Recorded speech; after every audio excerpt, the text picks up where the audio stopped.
26 degrees here in Abuja, the Federal Capital Territory. Good morning and welcome to Sunrise Daily, your daily dose of sunshine. I'm Maokwe Ogun Yusuf, and look who's sitting here with me this morning. You have to do that. Yes. Last week was like this. This week is Good morning and welcome to Sunrise Daily. I'm Kayla Megwa. After that 2-hour special with Wiki, you know, I've been thinking. What about precisely, if I may ask? I've been thinking about our country. You know, one thing I noticed about Minister Wike is that he remembers. Oh, no, you don't. His memory, his memory is precise, dates, time, personalities, what we ate, what we wore. Yeah. Very sharp memory. Yeah. I pray to have a memory as sharp as that when I'm his age. Well. But of course, it has raised the major question of the day, which is where is Siminalayi Fubara? That is the question. Where is he? Is he resuming work today? We know that the same crowds that waited yesterday are waiting for him this morning as well. So we'll be watching to see what happens. Should he have resumed yesterday? Should the deputy governor maybe have shown up, calm, frayed nerves, so that we don't have all of these speculations and questions this morning? But River State is in the news and is the biggest story in the country. Certainly. So yesterday we kept our eyes on Rivers, precisely or particularly Port Harcourt, with our correspondents Deborah Balama and Charles Oporum, keeping us up to speed with what was transpiring in the capital city of the oil-rich state. And yesterday they kept watch at the front of the government house. Each time Deborah had to speak with us, she had to move away from this crowd, this milling crowd you're seeing here, to the car park to get to a place where she could actually make sense, or we could make sense of what it was that she was trying to tell us. But she kept on trying to report that, there were huge crowds waiting for the return of the governor, Siminalayi Fubara. Unfortunately, he did not resume or was not seen yesterday. I think, fingers crossed, we should be hoping to see him today. I do not know, though, if the crowds are going to be able to keep their enthusiasm. But from what the minister said yesterday, he said that the governor was just setting out from where he was abroad, and that hopefully he should be at work today. But guess who was at work? The State House of Assembly was at work. They did not wait until, I do not know if crowds like this went to wait for them, but we didn't see that when we saw them resuming work in their own premises yesterday. And they asked the governor to send with immediate effect a budget for the rest of the year, as well as a list of commissioners, so that they could, work with him. They say that they are ready to keep to the terms of the peace agreement, but certainly, Kayla, all eyes will continue to be on Rivers State. We certainly will keep that on the tabs for you. But we're doing more than Rivers today. We're also doing Lagos. The fires that razed 2 major buildings in Lagos, the Afriland Towers, as well as the Central Plaza, all of them on Lagos Island, will also come into focus. Senior correspondent Chris Elems will be on the ground to speak with traders there much later today. We understand in that fire, in that very unfortunate incident, 10 people lost their lives. We'll be coming to that shortly. But today, we're starting off in north-central Nigeria, precisely Plateau State, where we have seen quite a number of conflicts in recent times. The governor of the state set up a committee to take a look at some of these conflicts that have bedeviled the state for quite a while, and they found out that 420 communities have been attacked in Plateau State across 13 local government areas between 2001 and 2005, with nearly 12,000 lives lost in the process. Well, the committee that he set up finally submitted their report yesterday, and we'll be speaking to the chairman of that particular committee. But, Kayla, quite a revelation there. 12,000 lives lost. And yet, sometimes when we say that this country is at war, people are very, very skeptical as to what exactly are we talking about. But how do we lose 12? And that is just in Plateau State alone. We haven't counted the lives we've lost in Kaduna. We've not gone to the northeast. We've not checked what's happening, even in the whole of the Middle Belt. We've not done Benue. We've not checked all those places. I mean, it's shocking. But then again, aren't we shocked every year? Every year we have the same story. The same story. And you know, it's really calling to mind the years of, because I grew up in the North. So watching your friends, watching families, places you used to go on holiday. Borno State, Malkwe, used to be a place where the academia, the people who had children in the academia know what I'm talking about. The lecturers used to love to go to Borno State to hike. They used to go and spend holidays there. You can't go there anymore. You can't go to Adamawa State. You can't enjoy the safety and the peace that we all grew up knowing and loving. And this particular situation has continued over the years. This figure from Jos, Plateau State, should jar the leadership in Nigeria, especially the state governors, at subnational level, maybe out of the box thinking. I was watching you the other day when we had the people from Kaduna State talking about what it is that they do in their communities. I don't know. I don't know where to feel. I've always felt like you shouldn't negotiate with criminals, but I don't know anymore, you know, because now we're wondering about what should be done. We cannot be losing 12,000 people. 12,000 people. That's 12,000 families grieving.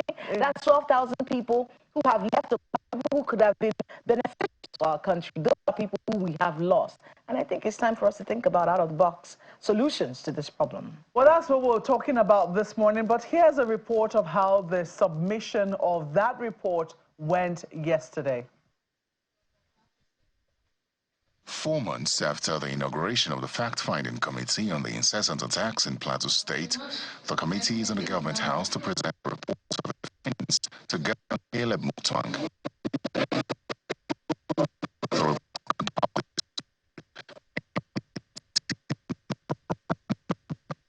Affected communities across the 17 local government areas of Plateau State. According to the findings of the committee, 420 communities across 13 local government areas suffered violent attacks within the period. A total of 11,749 lives were lost. The committee recorded 35% destruction of livestock, 32.5% displacement, 16.8% destruction of food, 9.9% destruction of houses, and 3.4% illegal land occupation and grabbing. According to the committee, the various forms of violence recorded within the period include herders-farmers clashes, intercommunal attacks, and ethno-religious crisis. The chairman of the committee, retired Major General Nicholas Rogers, explains that the findings also pointed to serious psychological, cultural, and economic consequences for victims of the attacks. The committee's findings underscore that the Plateau crisis is complex, multidimensional, and fueled by a combination of historical grievances, ethnic mistrust, competition over land and natural resources, and the infiltration of criminal elements who exploit these fault lines for their selfish ends. We are expressing, despite the pain and devastation, we also encountered a very strong desire for peace among the people. These are peace-loving people who stay in their communities. They never initiate any attack. Receiving the report, Governor Mutwang described the event as a turning point in efforts to end decades of bloodshed in the state, promising to transmit the findings to the federal authorities for urgent action. Receiving this very important report, I believe, is the beginning of the journey to put it in proper perspective, the true nature of the crisis that has plagued Plateau in the last 2.5 decades. This report, I want to assure you, is not going to gather dust on the shelves. We will sit down and synthesize this report and dispatch them to the authorities in Abuja. Definitely, this will get to the president. Governor Mutwang reaffirmed his administration's commitment to restoring peace, rebuilding trust, and ensuring justice for victims of violence in Plateau State. Well, the chairman of that committee joins us now. The chairman of the Fact-Finding Committee joins us on the program this morning, retired Major General Nicholas Rogers. Thank you so much for speaking with us this morning. Quite a voluminous report you submitted right there to the governor. How are you hoping that this report will make a difference to the situation of conflict in Plateau State? Thank you very much. I The report is actually very comprehensive, so it will be the political will of the governor and the people of Plateau to implement the report that has been submitted to them. If they do that honestly and sincerely, it will go a long way to providing the needed peace and enabling environment on the Plateau. How jarring was it for you to find that 12,000 people had lost their lives over the period of 2001 to 2025? That's a period of about 24 years in our country, in conflicts that some of them have been low level, some of them have been, rather very well known. There's been a conflagration of sorts. But how shocked were you to find that this number of people had lost their lives in some of these conflicts? It's very sad, very, very sad that things like this happen in our own country. And people don't even care about what is happening in all these states. It's not just only in Plateau State, but across most of the states where there is violence, there have been a series of killings. And I tell you that this figure that I will give you is only the recorded figure given. I'm certainly sure that the figure is more than this. And the same thing happens across all our states where there are conflicts. So there is need for us to develop a very good mechanism of handling conflicts, reducing the carnage and finding solutions and trying to live together as one. These are the basic things. And then trying to see how we can reposition the security agencies, the military security agencies and other organizations towards providing the needed security. There will always be issues of security lapses here and there, but you must prepare your military security agents to be able to tackle such security agents. But when I hear at times people say there's war against insurgents, I always ask myself, who has declared the war? The government has not declared any war against any insurgents that I know. Because if war is declared, the element of state power will come to play. But here what we see is that most often than not, is security agencies, the military is allowed to carry out kinetic effort in trying to solve problems that are beyond military. The non-kinetic aspect is very important. The critical point of political leadership is very important.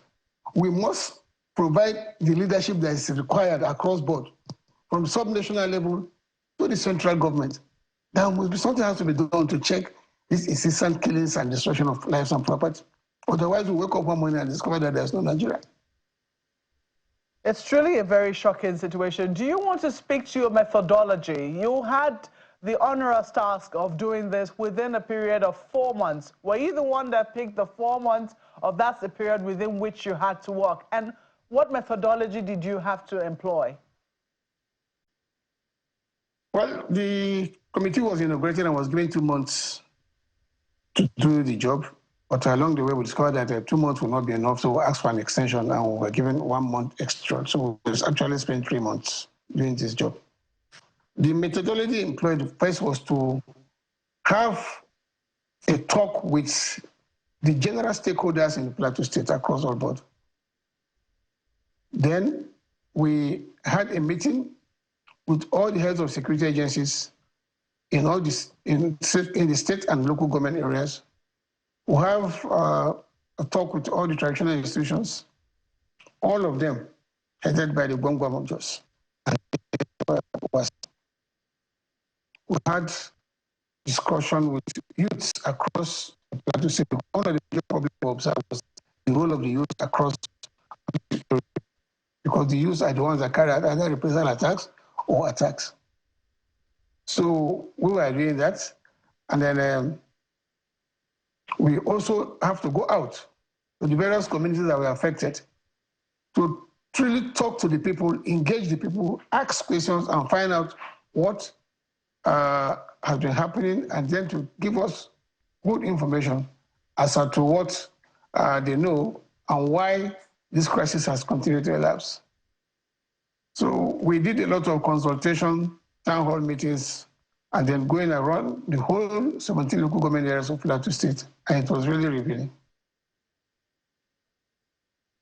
All right, General Rogers, let's take a look at that report in itself. Just so we can find out from you, does the report contain suggestions on how to end this crisis?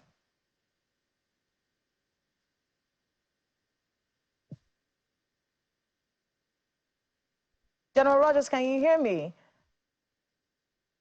Yes, I can hear you now. All right. I said, does that report contain suggestions on how to sort out this particular problem, whether it's in the short long? Yes, we have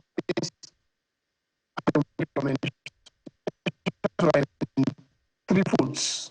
Those that be carried out by the local governments, sub-national level, those that be carried out by the state government mainly, and then by the federal government. Because there should must be federal intervention in Plateau. If we are going to make progress, the federal government must intervene in putting certain things in place and providing succor to the various communities that have been destroyed, and then rebuild confidence of the people across board. So we did that, and I hope that those concerned will be able to take decisions on the recommendations made. I mean, I was wondering if those were recommendations that you can share with us. Are there things you can share with us on this program that you recommended, just so we can keep tabs on them and see if any of them are being, implemented?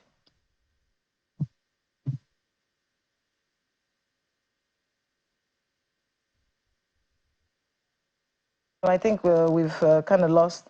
Okay, General Rogers, if you can hear me, I was wondering if those are suggestions that you can share with us here on the program. Yeah, maybe some of the recommendations I will make was for the state government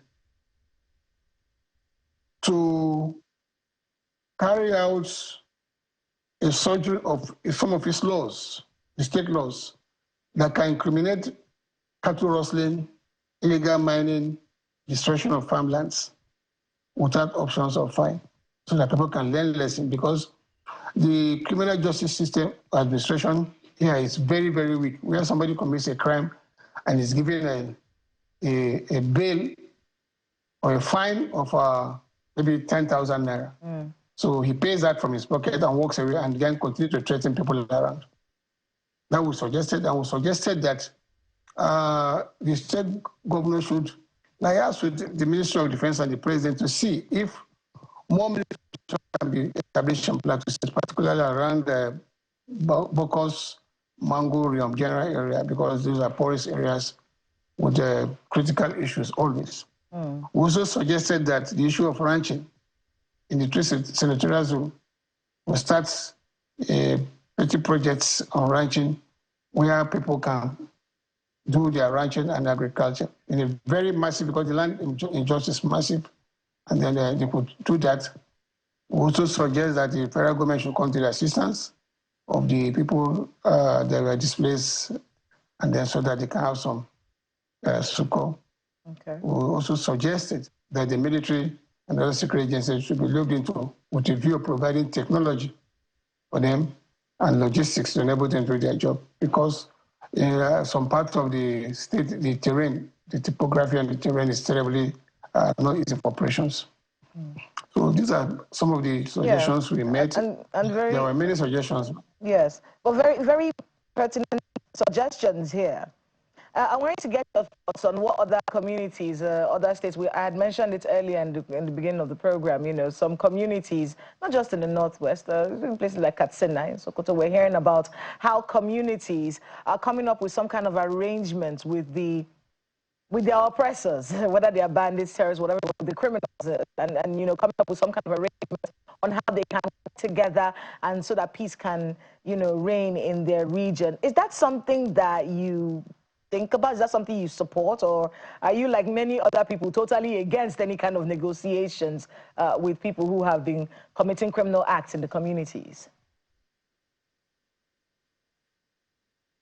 Well, it could be twofold, because whether we like it or not, all grievances or fightings are always, most of the time, are settled on the table.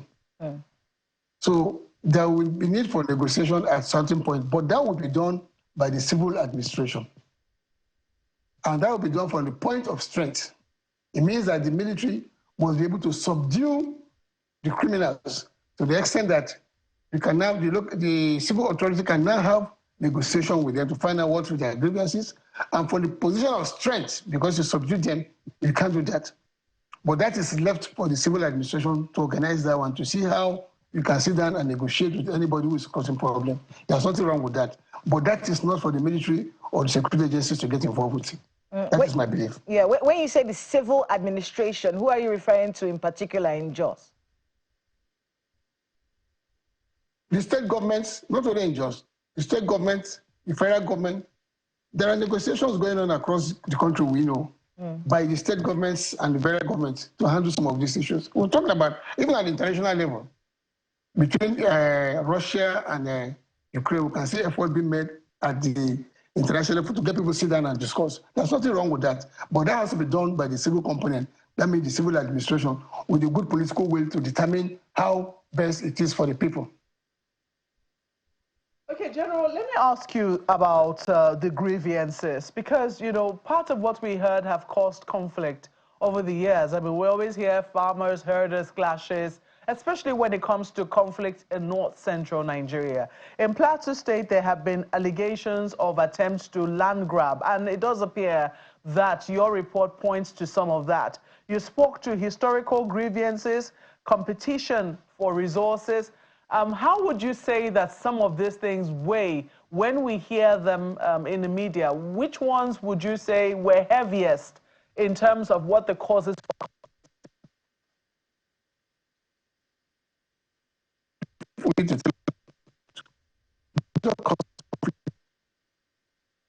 It's the grazing system. Once you allow your cattle to graze into somebody's farm, there's every tendency that the farmer will grow annoyed that he has spent his time, energy, and money, some of them taking loans, to grow those farms. And then you bring your cattle to come and destroy them. Then he will go back and try to see how he can revenge, either by killing your cows. Then you can see the reprisal up and front that way. So that is one of the major problems. Then the second problem is the issue of land grabbing. Is when some of these militant groups or militia groups, they sack a community, they took over the ancestral home of those people and start building their own homes in those places. So we witness this in Mangu, we witness this in Riom, in some part of Riom, and also in parts of Bassa and Bokos. So there's need to sit down. These real negotiations can come in. To sit down with these people. Why are you doing this? Why are you taking over people's ancestral home? Why are you sacking them? So these are the issues. It actually happened. We are told, both those that grabbed the land and the owners of the land, we spoke to them. And they told us the reason. Some of the land grabbers told us that they've been displaced from where they were before. So they have to look for a place to stay. So they have to displace other people. So you can see the cycle of events happening. You know, it's a very unfortunate... We must develop the political... it's a very unfortunate... We must develop the political will to resolve it. And the reason why I'm coming is because we just got a message from somebody in Plateau State. He says, good morning. He said terrorists have been attacking my community, Mushere. I just want you to speak to, I don't know where it is or if you have any details of this. He says they've been attacking my community, Mushere, since the 25th of May, 2025. And even last night, there was an attack. Can you speak to this? Are you aware of this situation? Yes, I went to Mushere with my committee, and we saw the challenges of Mushere. That Mushere is very far from the towns in the Bokos local government area.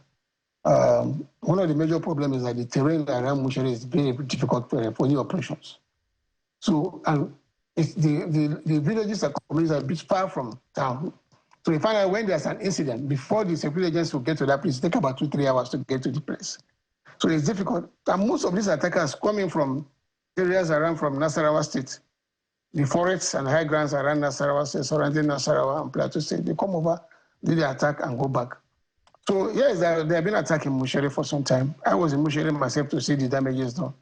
And we spoke to the community leaders, and we also spoke to the security agencies to be able to beef up that area. But you find out that there are deficiencies in terms of boots on the ground for the military and other security agencies. That was why we advocated for technology. that we must develop technology to support the security agencies in doing their job so that we can have drones and other electronic equipment that can be able to detect movements. But that, I haven't said that. That is not the solution to the problem. The solution to the problem is sitting down with people and saying, look, why are you doing this? Because for how long are we going to visit the military against all these things? So it's sitting down and let us sit down and ask ourselves, are we Nigerians? Why must we be killing ourselves? For how long will we be killing ourselves? What is the advantage of killing ourselves? What have we been gaining? We're supposed to be living in peace and allow the administrators of government to work and let us enjoy the benefit of democracy, not killing ourselves. It's not important. But the final some of the fighters are imported from outside. Some come from Chad, some come from Nigeria, some come from outside states. When they're displaced in Nasarawa, some in Zamfara State or Katsina State, they move to some of these places. So we need to really check across Nigeria, what is the problem and how are we going to solve these problems? We also need to get the qualified and proper people that can manage some of these important appointments to be able to address the situation, not just bringing anybody. The role of the local government and traditional rulers is very important, very critical. Who are the local government channel? What are they doing? Are they staying in their local government areas or are they just globetrotting?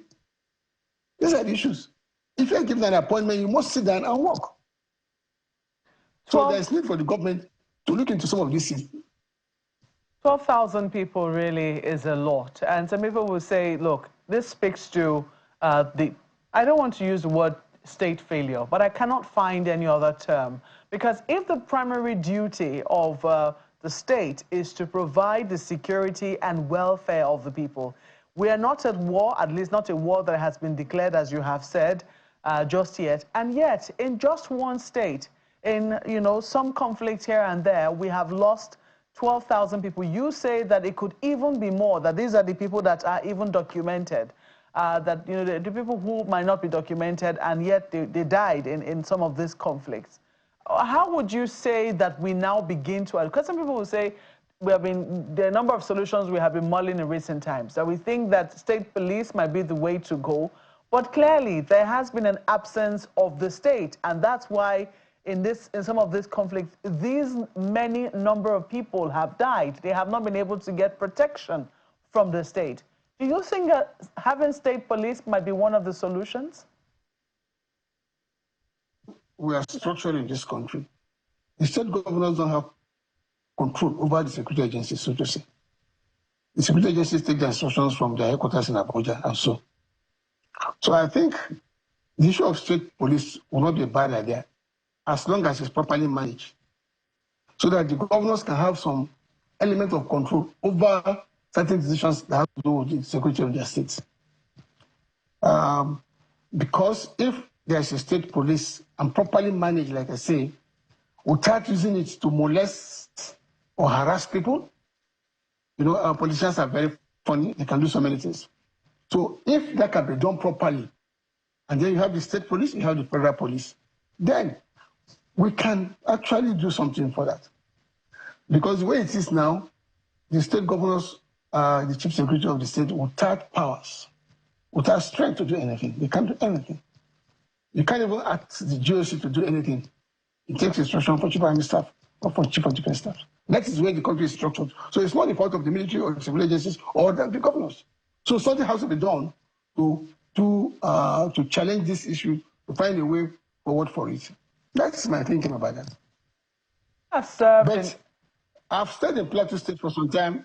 I was the theater commander here. And to be very sincere, this problem didn't start today. But I will tell you that this current administrator, the current governor, is doing so much. He's doing so much to improve the security situation in the state. He has done so much in terms of infrastructural development. He has done so much in carrying people along that I know, because we went around the villages and the communities and we spoke to people and they told us that the things are better. The only major challenge they have in this state is this issue of insecurity, which started long before this administration. But I assure you that for what I saw on the ground, both the security agencies and the administration is doing a lot to resolve these problems.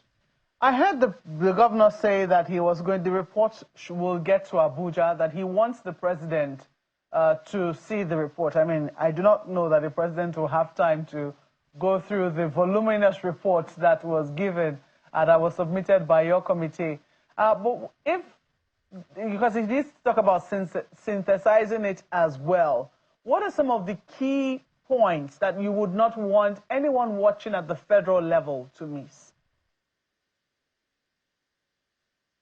So, for instance, there's one major issue that cuts across the states where there are interferences from some leaders in Abuja. For instance, a criminal is arrested in Jos. Before his trial, you get information that he should be moved to Abuja. So these are the issues. So you don't even allow the criminal to be tried within the states where the crime has been committed. You ask him to come to Abuja. Then after some time, you find that the man is released. These are the issues. But critically, the federal government must come to the assistance of Plateau State in terms of providing technology for the military and the security agencies, in terms of reinforcing the logistics support for the military and security agencies. This is where the federal government will come in. The federal government will also come in to support the establishment of this ranching that I said about, set up ranching within the 3 senatorial zones so that people can do massive ranching, massive farming in the place. The lands are very fertile and very, very, very fantastic places. So the federal government has to do some of these things. The federal government has to also look at the criminal justice administration across all the states in the country. Because some of these laws have been over 30, 40, 50 years old. And they are no longer relevant to the modern times. So how can you, if somebody is with a rifle, you arrest him with a rifle, and then you take him to court, and then he'll be given 10,000 naira fine, or 2 years in jail. He pays 10,000 naira, walk away. When I was STF commander, I experienced that. You arrest so many people, the police will charge them to court. Then they see the man strolling because he has been discharged. Because the law, the criminal is weak.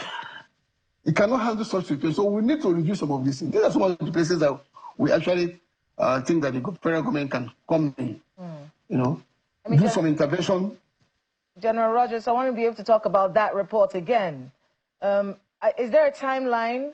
Was there a stipulated timeline for these things to be done in that report? No, like I said, the report contains, there are some that can be done immediately. There are some that can be done in the medium term, and some at long-term plans. It depends on how the state government has chosen to do the implementation. But if you want to implement them, there are critical ones that have to be done immediately. And then some has to be done with medium term, and then some have to be at long term, because some of these things too require financial backup from the federal government, because the state government alone cannot do some of these things. I mean, what is the longest? How long do you think? What's the longest amount of time it take for some of these things to be sorted out? I know that they're short, medium, and long term. So in the long term, yes. I mean, are we talking about 2 years? Are we talking about 1 year? What are we looking at here? We're talking about solving a problem that's over 2.5 decades. So you're talking about solving a problem of 2.5 decades. Take 50% of that time. It will take nothing less than 10 to 12 years to resolve some of these things. That's at the long time. Let me put it that way. At the long time, you can take 50% of the time.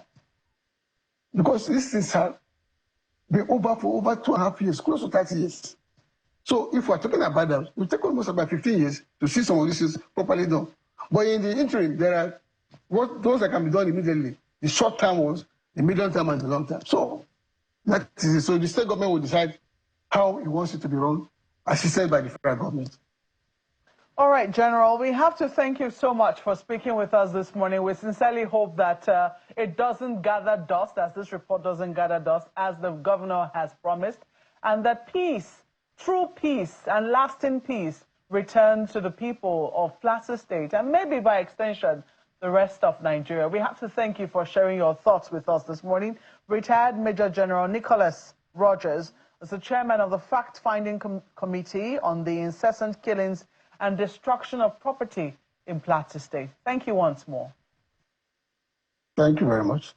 Well, I did tell you that we're switching to Lagos Island now, where our correspondent, Chris, our very senior correspondent, I must add, Chris Elems, is on standby to bring us up to speed with what is happening on the island of Lagos, especially after those fire incidents that we noticed with Afriland Building, Afriland Towers, as well as Central Plaza. Chris Elems, it's good to see you this morning. I wish the circumstances were different, though, because we can see that quite a number of people are gathered around you, and they do not look very happy. You did cover the incident on the fire. Can you bring us up to speed with what the situation currently is on the island of Lagos? Thank you, Malkwe, and thank you, Kayla. Well, you know, it's already 72 hours since this incident happened on the Lagos Island, the Afriland Tower building, where unfortunately 10 people have been confirmed dead. And, you know, it brings to question or to mind some vital conversations when it comes to fire drills, when it comes to building codes and others. I felt that would have been quite avoidable if we had put, fortunately, those people, about 10 of them, you know, have been confirmed dead. You know, that same day, that's in the evening, at about 7:30 p.m., another incident occurred just behind the Mandilas building. And if you can see behind me, the rubbles, you know, being cleared at the moment. You can see an excavator there, you know, trying to get the rubbles cleared. And just to also bring to mind that this Mandilas building, first of all, got burnt about 3 years ago.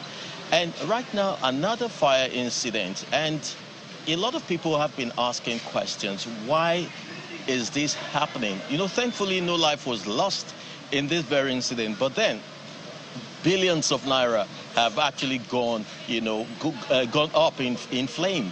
And right now, the market leadership, they're not really happy about certain things. They've made certain demands, you know, which include, why don't we have a fire point within the market? You know, this is a very big market, and a lot of activities happen. Millions of people, okay, let me know, hundreds of thousands of people come in here every day to do business, to buy things, and here you get almost anything you really need. It's a big business area. And so the question is, why don't we have a fire point within the market? Because you see, they have interconnected roads, and they are often very tiny roads. And so if they have maybe a fire point within, it would be easier to deal with these issues of fire outbreak, especially towards the end of the year when we usually would experience things like that. But this one that happened,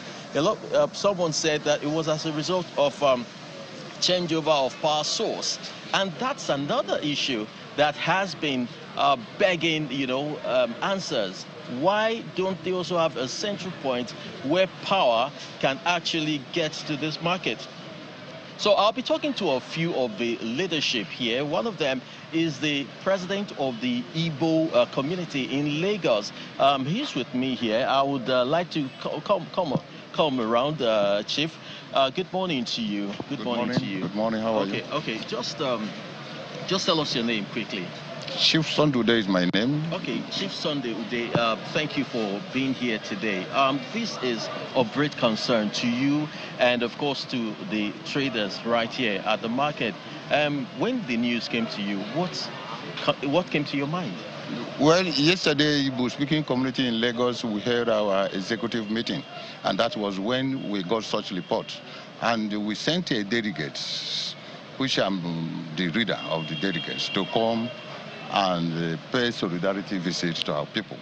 In fact, it is something very obvious that we don't know how to say about it. But every year, this kind of incidents are always occurring here. The thousands of traders have been rendering useless every time, every moment, every year. So I don't know that I want to use this opportunity to call the attention of the Lagos state government to come to their aid. And at the same time, the management of the market. So because we don't know where the fire always came from. I don't know whether it's from electrical fault or whether it's the lack of management, but I believe that these markets have a security, and the security is working day and night. So any means where the markets, where the fire is coming, they're supposed to have traced it out. And that is why we are here, to find out, to find a lasting solution to this. Look at the economic meltdown of this country now, and look at how many thousands of people that will render useless. These traders, most of them, they lend money from bank. They don't have their money on their own. And now these fire incidents happened. All their goods, everything have got damaged. So please, I will use this opportunity to call the attention of our able governor of this Lagos state, which we know that he's normally assist when this type of thing occur. Thank you very much. All right, thank you so very much. We know that when things like this happen, women are also very much affected, and they also have a representation, the women leader amongst the Igbo-speaking communities in Lagos State. Madam, good to have you join us today. Just quickly tell us your name. Thank you. My name is Chief Mrs. Chinyereze. All right, madam, you heard this. I'm sure to you it hit differently as a woman. You know, how did you react to it when you heard about another fire around here? I felt very bad, and that's the reason why we are here, to express our deepest sympathy to each and everyone that is being affected by this particular fire incidents. My sympathy and my heart goes to the business owners here, and the friends and families who are affected by this particular fire incident, because I know that's their means of livelihood, and those ones that lost their properties.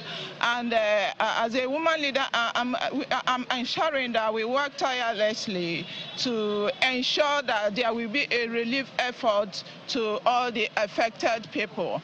And also, we would like the state to investigate into this matter so that we will know the cause of this particular incident, and so that we can be able to ensure that it will not occur again. Thank you very much. All right, thank you so very much. And we have one of, because several plazas are actually got burnt here, about 4 of them. And we have one of the owners of the plaza who actually got affected by this. It's good to have you, Dickon. Thank you for joining us today. How are you coping, you know, since this incident happened? Thank you, sir. It has been terrible. It has been very, very disheartening. It has not been easy. It is one fire too many. We lost a lot of our goods. We lost our shops, and plazas are going down, especially my own plaza. It's going down. The fire did not start from my plaza, but because we are neighbors to those plazas, we are caught in this inferno. So it has not been easy. It can only be by the mercy and grace of God that we are trying to see how we can encourage ourselves. Thank you, sir. Okay, and right now there are certain issues, certain concerns by the traders here, you know, at the market. Would you want to tell us a few of them? You feel that these things, once they are addressed, some of these issues would also be addressed? Yeah, thank you very much. Our major concern in the market presently is, for some time ago, we appealed to the authorities to help us get a fire plant here. And if the Lagos government can come to our aid and give us a fire plant within the market, it will reduce this kind of carnage. That's our major problem. Now, last year when it happened in Mandilas Mall, Lagos came in, they were able to clear the roads. At least you can drive in safely to the market and drive out. And we say thank you to Lagos government. They did very well. Our major concern now is to have a fire plant within the market. Okay, and beyond the issue of fire plants within the market, we've also heard issues of building extension approval. Some of these buildings are approved, you know, the extensions are approved, and then you see them blocking the very, very narrow path further. And then another issue is that of the quality of materials used. Chibike, you have also been one of those advocates, you know, of a good market environment. You want to speak more on this, on some of your concerns as well, and the way forward at the moment. Thank you very much. First, I want to appreciate the governor of Lagos State, His Excellency, Governor Sanwo-Olu.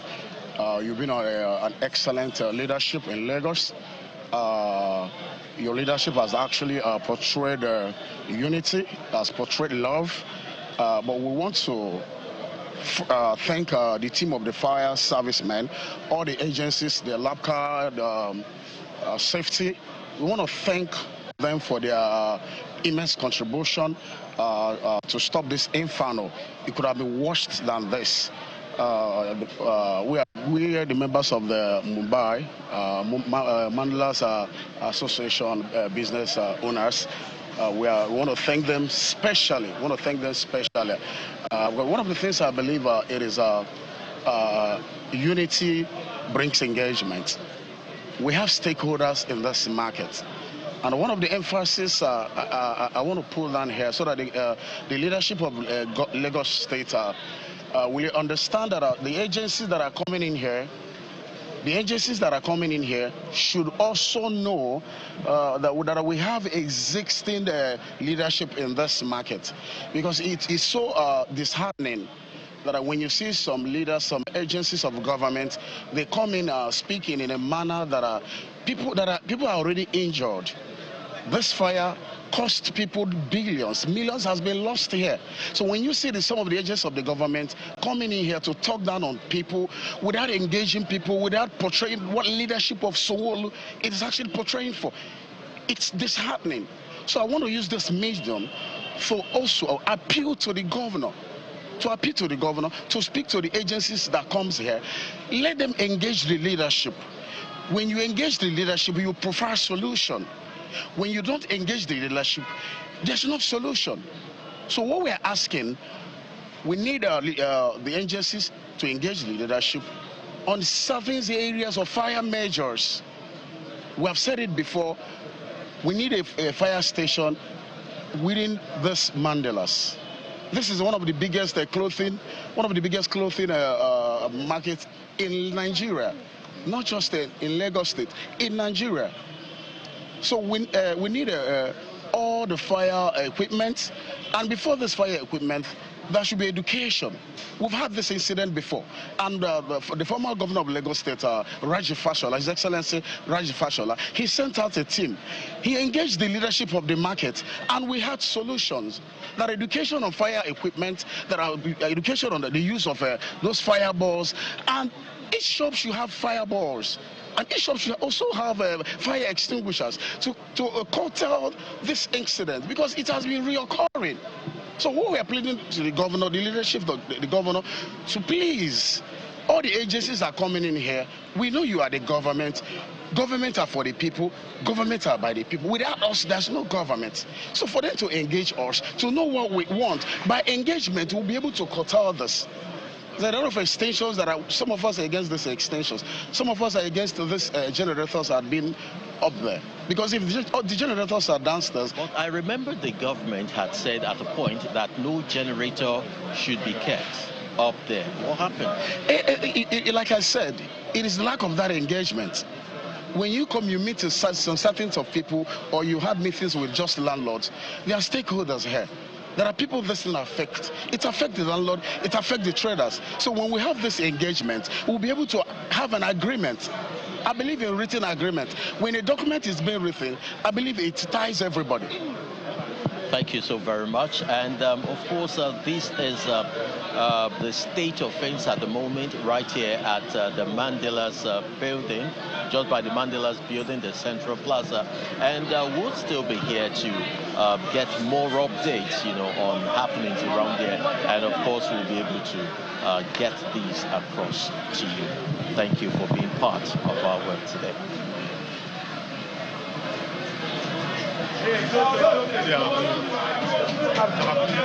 Losses, and they certainly want to be involved in the solutions. So we're looking forward to seeing and hearing from the Lagos State government on how they intend to engage with the traders on the island and also those who work in the buildings, in the tall buildings on the island, to see how we can stop a recurrence of this sort of situation. But thank you very much for your reporting, our senior correspondent, Chris Elems, speaking on the aftermath of the fire incident that happened on Lagos Island. Well, Kayla, this is where we are now, at the end. What a way to end Friday. But it's certainly something for us to think about. Safety in our country. How it is that while we're losing lives to insecurity, which might be totally out of the control of citizens, safety is very firmly within the control of citizens, and how it is that we all can be involved so that we do not lose lives needlessly on the roads, in our homes, in our offices. In our place of business. Do you understand? Not to tell everyone, I'm going to tell them. Before the show, you were talking about a Yoruba proverb that says, may your place of business not catch fire.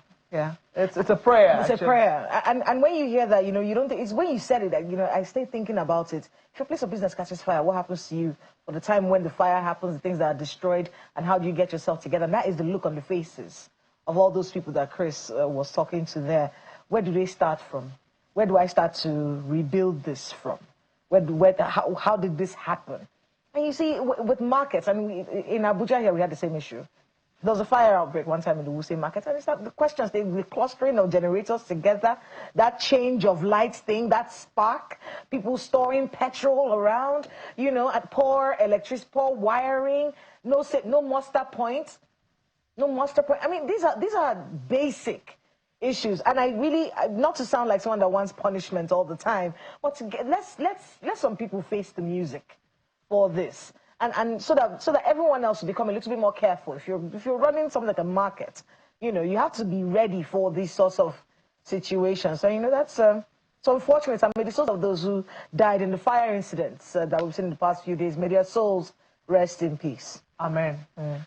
Well, that's why we leave the program this morning with a little something for you to think about, while we also ask that you enjoy your weekend. We hope you do it safely. Kayla will be on tonight again with Hard Copy. Make sure you don't miss it. Thank you for watching. I'm Maokwe Ogun Yusuf. Before Chris sends me a bill, 8:30 tonight, we have Mr. SunriseDaily, who will be answering a lot of questions from the side of the presidency today. So looking forward to seeing you all then. We'll have a wonderful weekend. I'm Kayla Megwa. Enjoy.